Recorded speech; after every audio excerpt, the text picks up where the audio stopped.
Suasana malam hari di Gunung Jembar ini berbeda dengan di gunung-gunung yang lainnya. Bedanya bagaimana? Tidak menyeramkan, malah sebaliknya, nyaman. Iya, kalau di dalam rimba biasanya terdengar suara-suara binatang malam yang mendirikan bulu roma. Tapi di sini yang terdengar hanya suara jangkrik. Ya, mungkin binatang-binatang itu tidak mau membuat gaduh, menghormati kita para pejuang kemerdekaan. Kau yakin, Gotawa, bahwa kita akan menang melawan kerajaan Kuntala yang besar, megah dan kuat itu? Aku yakin kita akan menang. Sebab kuatnya angkatan perang kerajaan Kuntala tidak akan bisa menandingi kekuatan kita, gabungan angkatan perang 6 kerajaan. Taruhlah, kekuatan akan seimbang. Tapi kita punya kelebihan. Kita memiliki tokoh-tokoh yang ilmunya sangat tinggi. Adakah tokoh-tokoh dikjaya dari kerajaan Kuntala yang akan bisa menandingi kesaktian kita, yaitu Tuanku Brahma, Raden Samba, kakakmu, Bang Bara Ajisaka, lalu Raja Saptarema yang sangat menakjubkan itu, yang bisa merubah dirinya menjadi 7 orang dengan 49 buah. Ya, belum lagi Baginda Raja Salingkuh, yang konon bisa mengeluarkan api yang berkobar-kobar dari kedua tangannya. Bagaimana kalau kerajaan Kuntala dibantu oleh orang-orang sakti dari golongan hitam? Kalau itu kita masih berada di atasnya. Percayalah, yang benar dan pasti menang. Dan kita berdiri pada kebenaran. Iya. Kalau kita menang, lalu kerajaan Kuntala mau diapakan? Wah, hal itu aku tidak tahu. Terserah keputusan para raja. Potong-potong saja menjadi 6 wilayah. 6 wilayah? Iya, sekutu kita kan 6 kerajaan. Nah, semua dapat bagian yang sama, 1/6 bagian wilayah kerajaan Kuntala. Kasihan Arnum. Kasihan rakyat Kuntala menjadi terpecah-pecah. Mereka itu bangsa yang tidak punya rasa kasihan. Kalau dibiarkan nginjak kepala, maka harus dicincang, dipecah-pecah, supaya tidak bisa menghimpun kekuatan lagi. Untuk mencegah penghimpunan kekuatan, mudah saja. Kerajaan Kuntala tetap ada, tapi tidak boleh punya angkatan perang. Lalu sekutu 6 kerajaan menempatkan 6 orang wakilnya untuk duduk sebagai pejabat tertinggi yang akan mengatur roda pemerintahan di Kuntala. Begitu juga bisa, tapi yang lebih ampuh dipecah tadi itu. Ya, katakan saja kerajaan Kuntala Utara, Kuntala Selatan, Kuntala Barat, Kuntala Timur, dan Kuntala Pusat. Daripada tanggung-tanggung, bikin saja kerajaan baru. 6 kerajaan yang kecil-kecil. Nama kerajaan Kuntala dihapuskan? Iya, kerajaan Kuntala tidak ada lagi. Yang ada, kerajaan Anu, dan kerajaan Anu. Dan 6 buah kerajaan kecil itu dikuasai oleh sekutu kita, 6 kerajaan besar. Iya, bagus begitu. Jadi kerajaan Kuntala yang menjadi sumber malapetaka itu dilenyapkan. Itu kan baru keinginan kita. Tak tahu lagi keinginan para pemimpin kita. Nanti aku akan usulkan kepada kakakku, Baginda Ajisaka. Hari ini aku akan berjumpa lagi dengan Tuanku Brahma. Sudah lama aku tidak berjumpa dengannya. Kangen sekali rasanya. Seorang raja muda yang tampan dan gagah perkasa. Harnum, Iya. kau suka kepada Tuanku Brahma? Takut? Loh, kok malah takut? Punya suami yang tampan begitu, malah tidak tenang. Banyak yang ngincer. Lagi pula, mana mau beliau pada saya? Beliau seorang raja yang besar. Saya cuma rakyat jelata. Pintar juga kau merendahkan dirimu. Padahal kau seorang bangsawan, adik kandung Baginda Raja Kerajaan Niskala, Raja Ajisaka. Yang raja kan kakakku. Aku sih bukan apa-apa. Bisa saja kau itu. Mau apa kamu, Gotawa? Mengeluarkan panah?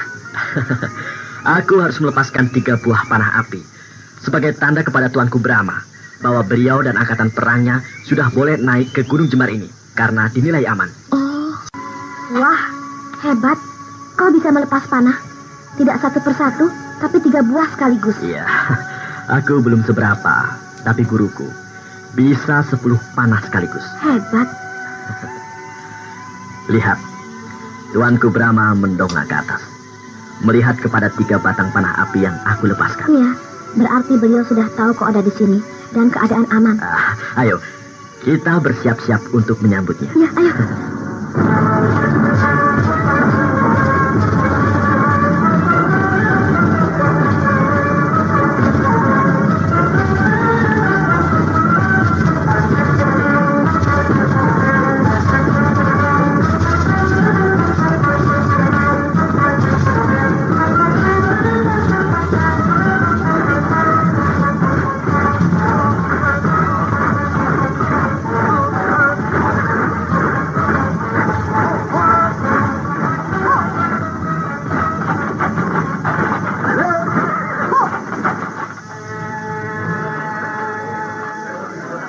Ah, selamat datang di Gunung Jembar, Tuanku Brahma.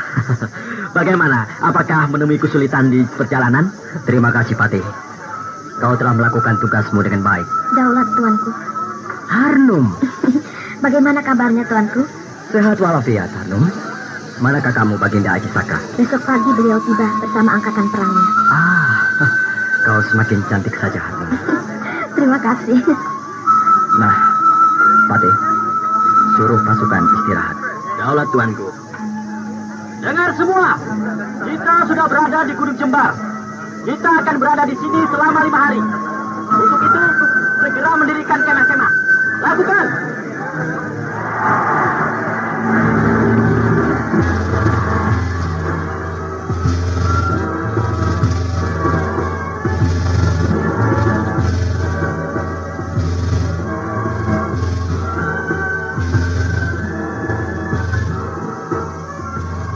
Tuanku Brahma, ada apa, Patih Kotawa?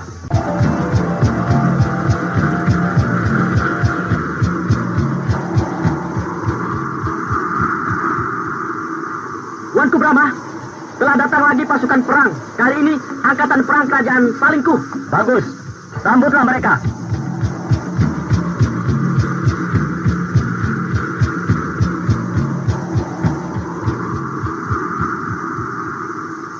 Daulat, Tuanku Brahma. Hai, ada apa, Harnum? Lapor. Loh, mau memberi laporan malah ditertawakan. Kau ini lucu kalau jadi komandan perang. Tegas dan gagah, tapi apa? genit. Idih, Tuanku juga genit. Saya benar-benar mau laporan.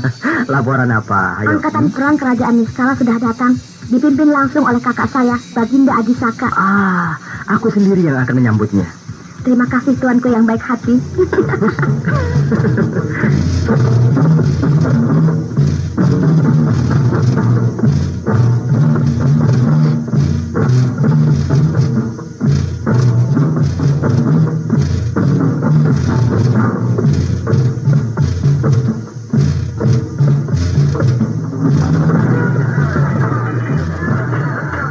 Syukurlah, angkatan perang dari kerajaan-kerajaan sekutu kita sudah datang semuanya.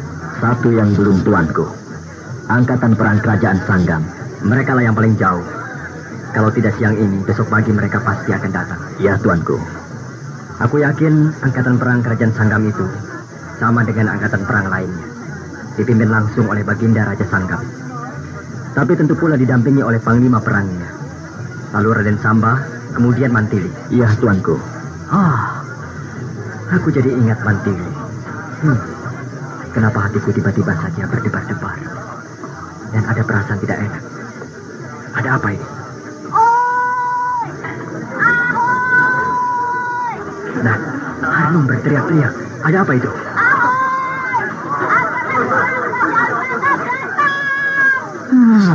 Dugaan Tuanku tepat. Siang ini mereka sudah tiba.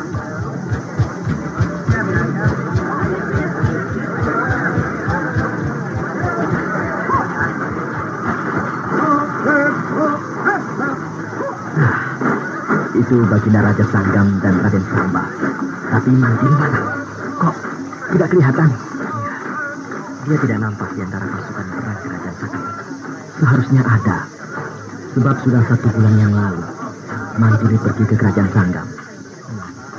Aku menangkap sesuatu yang tidak beres. Firasat? Ya. Firasatku mengatakan ada sesuatu yang tidak beres antara Mantili dan Raden Samba. Hai, Raden Samba. Apa kabar? Harnum, Kenapa kau murung? mana Tuanku Brahma? Itu kelihatan dari sini sedang berbincang-bincang dengan Patih Kotawa. Tuanku Brahma. Ampun, Tuanku. Maafkan saya. Saya mohon ampun, Tuanku. Ada apa ini, Raden? Raden Samba, ingat. Sadarlah. Kenapa begitu datang langsung menangis, terseduh-seduh di hadapanku? Seorang pendekar kelas 1 pantang mengeluarkan air mata. Tegaklah, Raden. Kalau ada sesuatu yang sangat merisaukan hatimu, katakanlah. Nah, tegaklah, Raden Samba yang perkasa. Saya mohon bicaranya 4 mata. Baiklah. Saudara-saudaraku yang tercinta, saya mohon maaf yang sebesar-besarnya. Semuanya sudah mengetahui hubungan saya dengan Raden Samba. Dan rupanya ada sesuatu hal yang sifatnya amat pribadi. Untuk itu saya dan Raden Samba mohon diri untuk sementara memisahkan diri.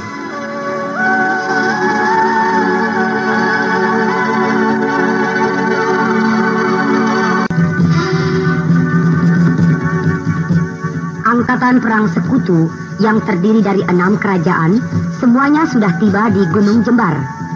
Gunung Jembar yang semula sunyi senyap kini berubah menjadi riuh rendah, gegap gempita oleh hadirnya beribu-ribu prajurit perang.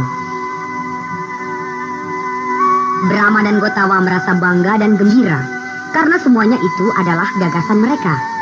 Namun Brahma menjadi terkejut manakala Raden Samba memeluknya sambil menangis terseduh-seduh.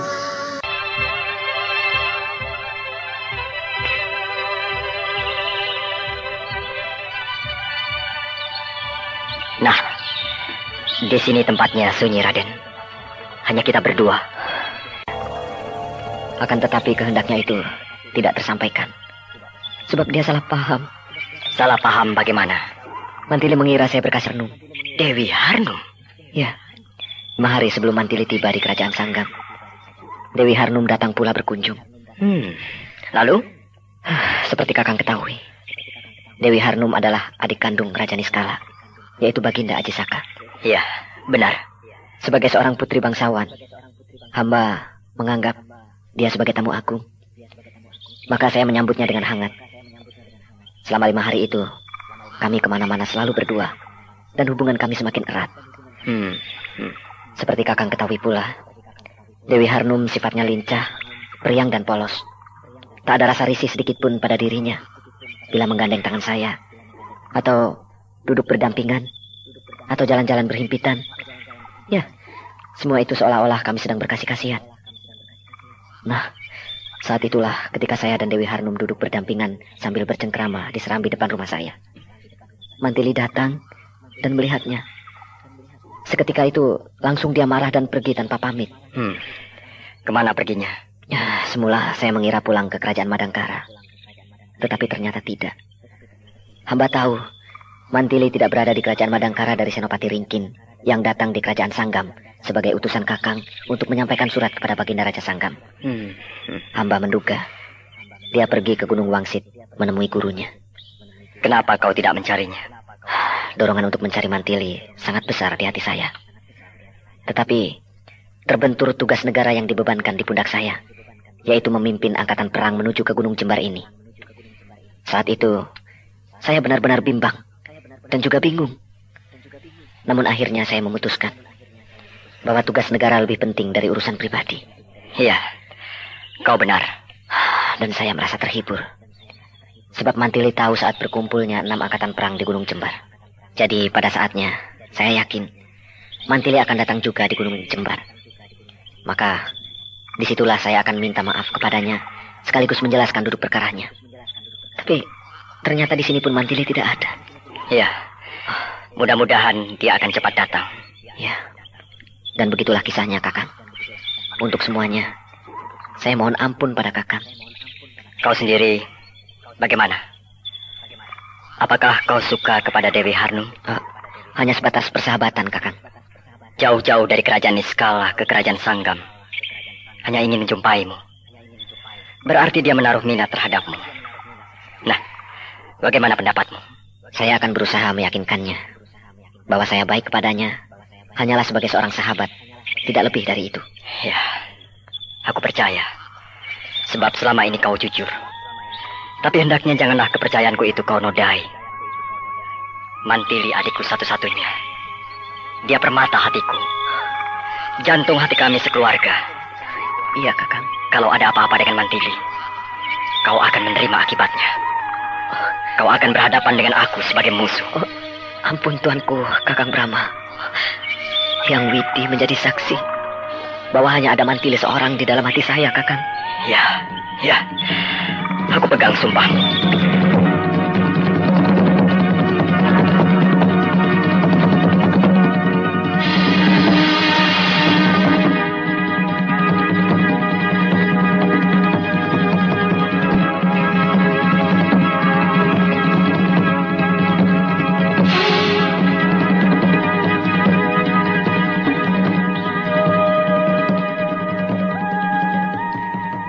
Selamat berjumpa kembali, Yang Mulia Sri Baginda Raja Niskala, Baginda Raja Selimbar, Baginda Raja Saptarema, dan Baginda Raja Sanggam. Sampai. Pertemuan kita kali ini bukan di sebuah istana yang mewah ataupun di dalam sebuah gedung pertemuan yang mentereng, melainkan di hutan, di puncak gunung yang sunyi. Tidak diiringi suara gamelan yang mendayu-dayu, akan tetapi suara kera dan binatang hutan lainnya. Namun saya kira kita semua sependapat bahwa justru di dalam suasana alam yang murni seperti ini membuat kita lebih akrab satu sama lainnya. Ya, benar, ya. Sekarang marilah kita masuki tahap pembicaraan kita yang paling inti, yaitu mengenai rencana kita untuk melakukan penyerbuan besar-besaran ke kerajaan Kuntala. Iya, betul. Setuju. Di dalam peta ini, jelas sekali nampak Gunung Jembar dan pusat kerajaan Kuntala. Ini Gunung Jembar, di mana kita sekarang berada. Dan ini pusat kerajaan Kuntala. Dari Gunung Jembar ke pusat kerajaan Kuntala, terdapat 8 hambatan. Kalau dikatakan hambatan, dan rintangan, kalau kita katakan rintangan. Ke-8 rintangan itu ialah berupa 6 kademangan dan 2 kadipaten. Selain itu banyak terdapat desa-desa yang bertebaran sepanjang perjalanan dari Gunung Jembar ini ke pusat kerajaan Kuntala. Akan tetapi desa-desa tersebut tidak saya masukkan ke dalam daftar rintangan, sebab desa-desa tersebut tidak akan merupakan ancaman yang serius bagi gerak laju pasukan kita.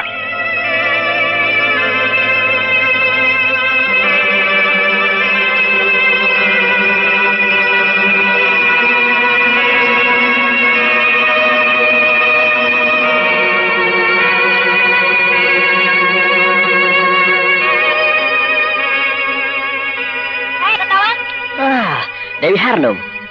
Kok tidak ikut pertemuan di kemah utama? Pertemuan itu khusus raja-raja. Selain itu, tidak diperkenankan masuk. Kotawa, Raden Samba kenapa murung terus ya? Sikapnya padaku juga agak dingin. Mungkin bertengkar dengan Mantili. Oh iya, Mantili mana ya? Kok tidak datang di Gunung Jembar ini? Sedang ke Gunung Wangsit. Ada apa ke sana? Menemui gurunya. Mantili itu tunangannya Raden Samba? Iya. Pantas kalau aku dekat-dekat dengan Samba, Mantili kelihatannya kurang suka. Tidak apa-apa. Mantili orangnya baik kok. Aku baru tahu kemarin dari Kakang Aji Saka kalau Mantili tunangannya Samba. Tadinya aku kira teman biasa saja. Memangnya kau naksir pada Raden Samba? Naksir sedikit.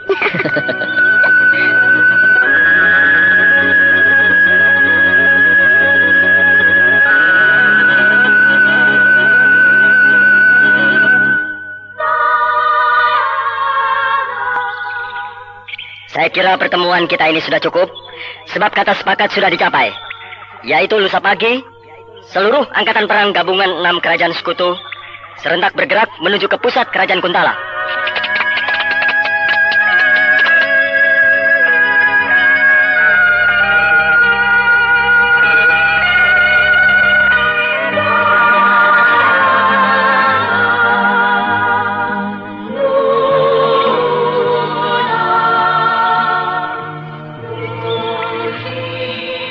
Brahma, ya, Mantili belum juga muncul. Raden Samba bagaimana? Semakin gelisah. Lalu Dewi Harnum, setelah mengetahui bahwa Mantili tunangan Raden Samba, kelihatan dia kecewa dan mungkin agak sakit hati. Tapi karena sifatnya yang urakan, tidak nampak ada kesan bahwa dirinya diliputi rasa kecewa. Dari Gunung Wangsit dia langsung menuju ke kancah perang pertama. Ya, sebab kalau tidak, kasihan Raden Samba. Perhatiannya di dalam menghadapi perang besar ini tidak akan utuh, sebab pikirannya terganggu oleh ingatannya kepada Mantili.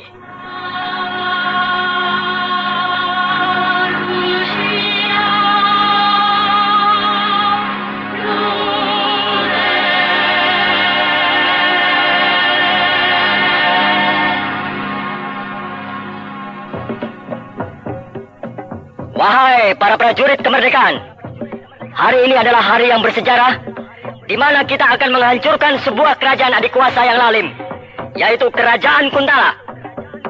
Saya merasa bangga dan juga terharu, bahkan bulu roma saya berdiri, manakala melihat angkatan perang gabungan 6 kerajaan yang maha dahsyat ini. Seakan-akan hendak meruntuhkan jagat raya dengan gegap gempita, siap melanda dunia, menggilas para durjana si angkara murka. Maka dengan ini saya namakan Angkatan Perang Dewangga. Wahai Angkatan Perang Dewangga, lenyapkan sang tirani dari muka bumi. Berangkat!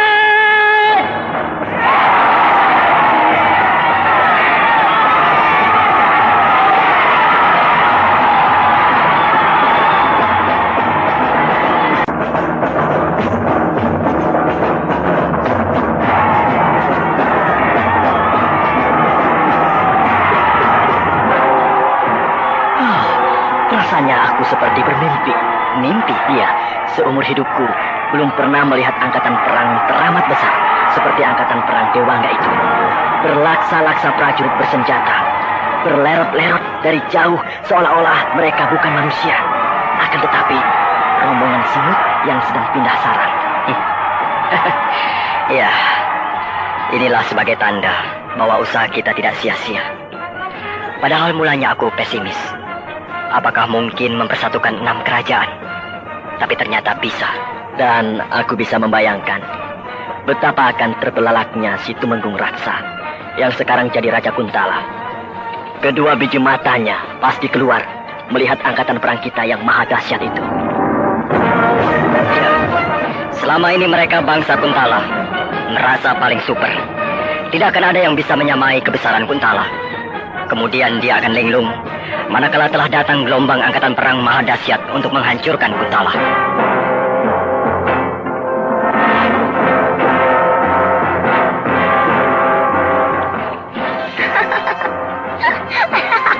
Ada apa, Harnum?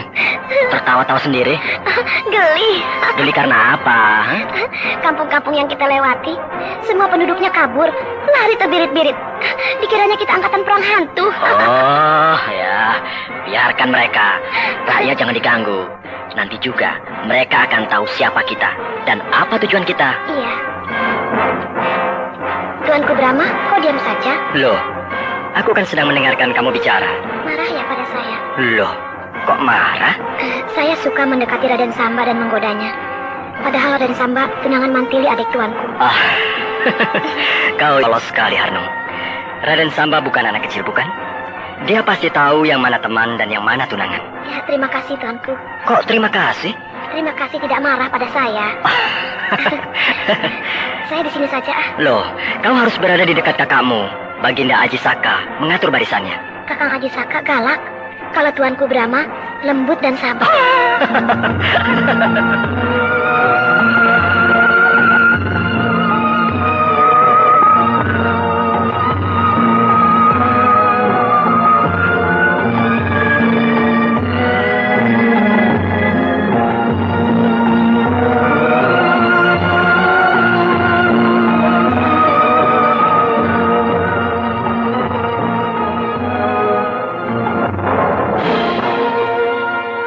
Sudah menempuh perjalanan 3 hari dan sudah melewati banyak desa. Kira-kira 6 desa. Kita tidak pernah ketemu musuh. Paling-paling penduduk desa. Begitupun penduduk desa itu sudah kabur.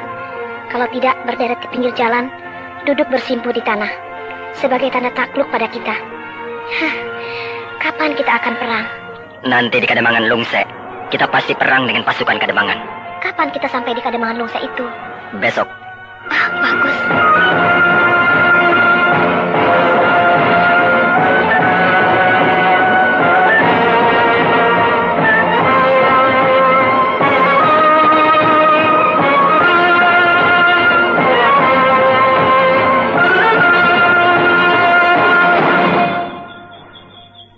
Saudara-saudara, para panglima perang Angkatan Perang Dewangga. Siaga! Setelah menempuh perjalanan 3 hari, semenjak kita meninggalkan Gunung Jembar, maka besok kita akan mulai masuk ke rintangan pertama, yaitu Kademangan Lungse. Diperkirakan pihak Kademangan Lungse sudah mengetahui kedatangan kita, dan mungkin saat ini mereka telah siap untuk menghadang kita. Maka dari itu, besok adalah merupakan perang yang pertama bagi kita. Untuk itu mulai malam ini, pucuk pimpinan Angkatan Perang Dewangga tidak lagi dipegang oleh Yang Mulia para Raja dan 6 kerajaan sekutu, melainkan dipegang oleh panglima perangnya masing-masing. Siaga! Karena gabungan Angkatan Perang dari 6 kerajaan sudah dilebur menjadi satu dengan nama Angkatan Perang Dewangga, maka otomatis pula tidak ada lagi angkatan perang yang memakai nama kerajaannya sendiri-sendiri, melainkan memakai nama Dewangga 1, Dewangga 2, 3, 4, 5, dan 6. Panglima perang kerajaan Niskala. Jaga. Saudara menjadi panglima perang Dewangga 1. Jaga. Panglima Jan Salimbar. Jaga. Saudara menjadi panglima perang Dewangga 2. Jaga. Panglima perang kerajaan Saptarema. Jaga. Saudara menjadi panglima perang Dewangga 3. Jaga. Panglima perang kerajaan Sanggam. Jaga. Saudara menjadi panglima perang Dewangga 4. Jaga. Panglima perang kerajaan Salinggo. Siaga. Saudara menjadi panglima perang Dewangga 5. Siaga. Panglima perang kerajaan Madangkara. Jaga. Saudara menjadi panglima perang Dewangga 6. Jaga.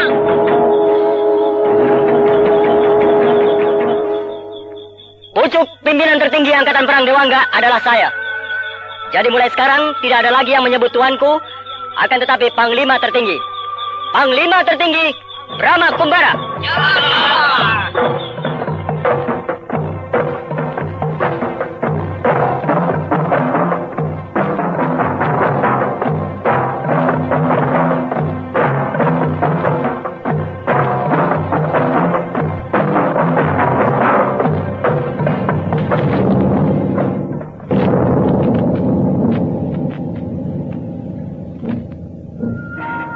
Itulah Kademangan Lungse. Sudah nampak di depan mata kita. Menunggu di sini. Siaga. Sewaktu-waktu siap dikirim untuk membantu pasukan Dewangga 1 bila keadaan membutuhkan bantuan. Siaga. Pasukan Dewangga 1, hancurkan Kademangan Lungse. Gempur!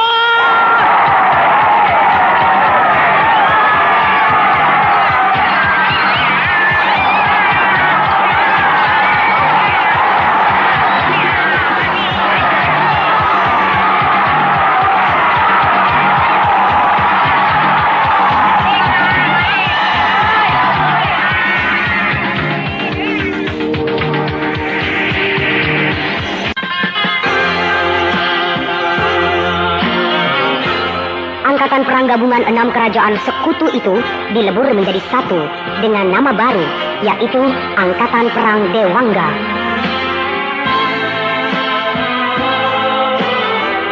Sungguh fantastis dan menakutkan bagi siapa yang melihatnya. Beribu-ribu prajurit bersenjata lengkap, berbaris, berlerot-lerot, laksana ular naga raksasa yang sangat panjang, melanda, menggilas, menerjang, menggempur segala penghalang yang menuju ke suatu cita-cita yang luhur.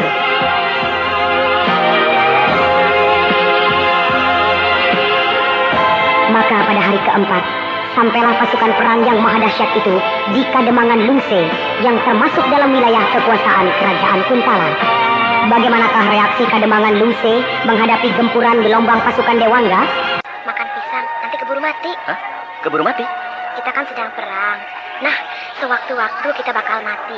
Menyesal kalau tidak sempat makan pisang Kuntala yang enaknya sejagat raya ini. Yang perangkan pasukan Dewangga 1.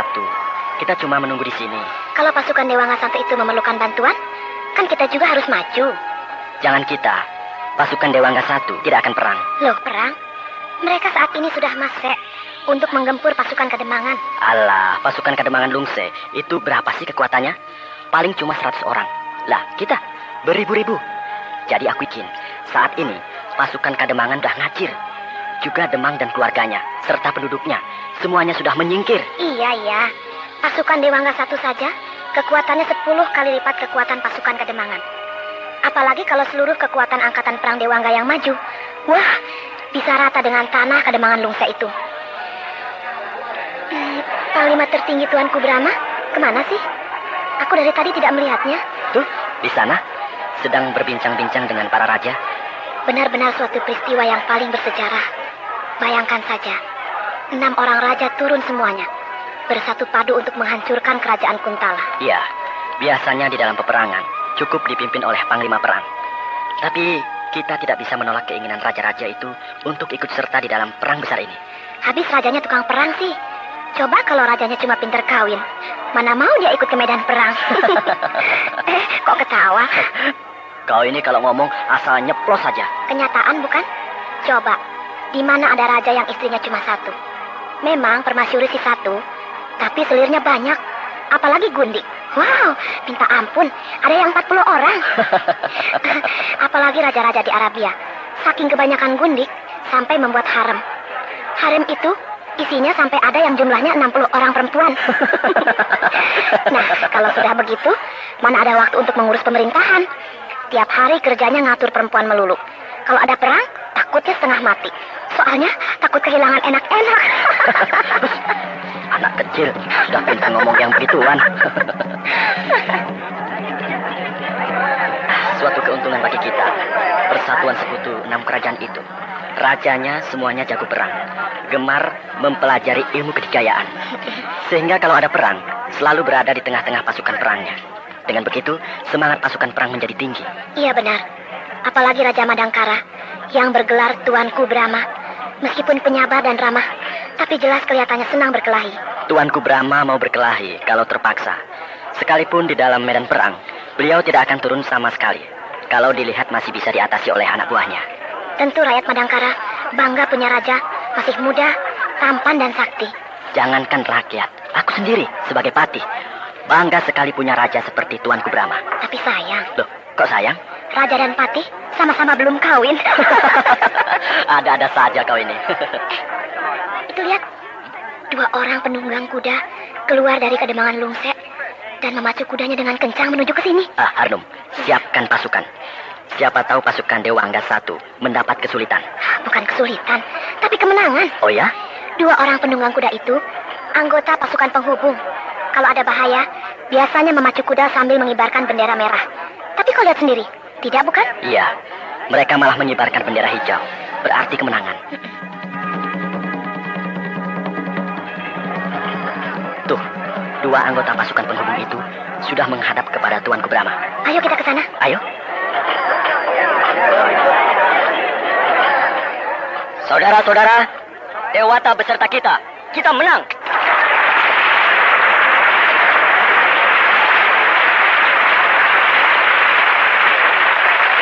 Pasukan Dewangga 1 yang berangkat terlebih dahulu memasuki Kademangan Lungse tidak mendapatkan perlawanan. Sebab pasukan perang Kademangan Lungse sudah melarikan diri sebelum pasukan Dewangga 1 datang. Sekarang marilah kita bersama-sama bergerak masuk ke Kademangan Lungse yang sudah kalah sebelum perang itu. Lakukan!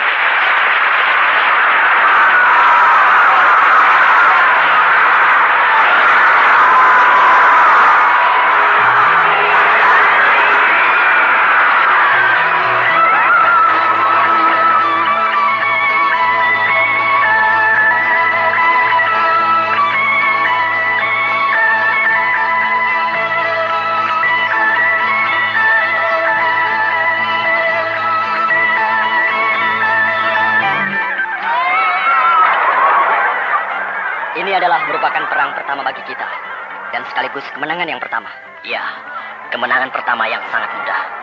Pasukan Kademangan yang melarikan diri itu pasti akan memberi laporan ke pusat. Nah, mulai besok kita akan mendapat perlawanan dari musuh. Yang tentunya secara bertahap. Semakin berat dan berat. Benar, tuanku. Kau ini, Harnum, setiap ketemu mesti tertawa. Mau sekali-sekali cemberut atau menangis terseduh-seduh. Habis tidak pernah merasa sedih sih, jadi ketawa saja terus. Nah, ada apa? Ada yang hendak kau sampaikan? Geli. Geli? Dibandingkan dengan jumlah penduduk Kademangan Lungse ini, jauh lebih banyak jumlah angkatan perang kita. Kademangan sampai penuh sesak, tidak bisa menampung ribuan prajurit. Terpaksa menyingkir ke daerah pinggiran, mendirikan kemah-kemah. Tidak apa, kita di sini tidak akan lama. Besok sudah berangkat meneruskan perjalanan. Iya. Sudah, laporannya begitu saja. Barusan itu kau laporan, toh? Iya. Memangnya apa? Sudah, saya mau istirahat, capek. Ya, istirahatlah supaya besok kekuatan kita menjadi pulih kembali. Daulat, hamba mohon pamit, mau tidur. Silakan Dewi Harnum yang genit. Nah, Gotawa, aku juga mau menemui Baginda Aji Saka. Akan ada yang aku rundingkan. Daulat tuanku. Brahma pergi, Harnum tidur. Lebih baik aku jalan-jalan melihat-lihat keadaan Kademangan Lungse ini.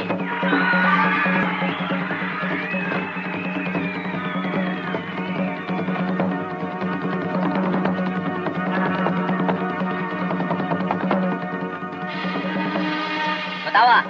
Ah, Raden Samba. Kakang Brahma kemana? Sedang menemui Baginda Ajisaka. Lalu Dewi Harnum? Sedang istirahat. Ada apa? Mantili. Mantili? Mantili kenapa tidak muncul juga ya? Sabarlah Raden. Mungkin nanti dia akan muncul. Pada saat penentuan. Yaitu di saat kita menyerbu pusat kerajaan Kuntala. Tapi sebagai adik kandung Tuanku Brahma, seharusnya dia merasa bertanggung jawab terhadap angkatan perang kerajaan Madangkara. Ikut berjuang bersama kita. Iya, memang seharusnya begitu. Lalu Kakang Brahma sendiri bagaimana? Apakah beliau menanyakan saya? Tidak. Tidak. Jangan salah tafsir Raden. Tuanku Brahma bukannya tidak memperhatikan Raden. Akan tetapi di dalam peristiwa yang besar seperti ini, yang menyangkut beribu-ribu manusia, tentu beliau sangat sibuk. Seluruh perhatiannya tercurah kepada strategi perang. Jadi persoalan yang lain tentu akan dikesampingkan untuk sementara waktu. Iya, aku mengerti. Ya, sudahlah Raden. Jangan terlalu banyak pikiran. Percayalah, Mantili juga ingat pada Raden. Lebih baik sekarang, perhatian Raden dan juga kita semua dicurahkan kepada perang besar yang sedang kita garap ini. Ya, aku tahu. Terima kasih.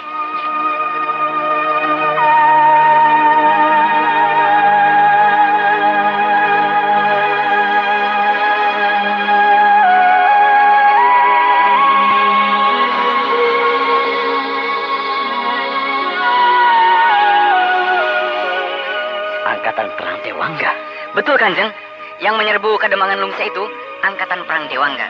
Seumur hidupku tidak ada kerajaan yang bernama kerajaan Dewangga. Entahlah, saya sendiri bingung. Tapi menurut laporan anggota pasukan Kademangan Lungse yang selamat dan beberapa penduduk yang menyaksikan, angkatan perang Dewangga itu besarnya luar biasa. Jumlahnya berlaksa-laksa. Apakah di seberang lautan ada kerajaan yang namanya kerajaan Dewangga? Setahu saya tidak ada. Sebab kita sering sekali mengadakan hubungan dagang dengan negeri-negeri seberang. Di antaranya negeri Tiongkok, negeri Keling, negeri Parsi, dan tidak pernah mendengar ada negeri Dewangga. Apakah angkatan perang kerajaan Romawi yang datang? Sebab Julius Caesar gemar berperang dan meluaskan wilayah kekuasaan. Menurut berita terakhir yang dibawa oleh para pedagang dari bangsa Keling, Julius Caesar sudah tewas, dibunuh oleh temannya sendiri, yaitu Marcus Brutus. Lalu Marcus Brutus dibunuh oleh Marcus Antonius. Kemudian Marcus Antonius menjadi kaisar Romawi. Saat ini, kerajaan Roma sedang goncang. Jadi tidak mungkin melakukan perang. Atau mungkinkah orang-orang barbar dari daratan Mongol dari lereng pegunungan Himalaya? Sebab bangsa Mongol saat ini dikuasai oleh semacam perang yang bergelar Genghis Khan. Tidak mungkin, Kanjeng. Orang-orang Mongol itu bahasanya lain dengan kita. Angkatan perang Dewangga itu tidak usah dipertanyakan. Pokoknya mereka jelas mau menyerang kita. Jadi tak ada pilihan lain, lawan mereka.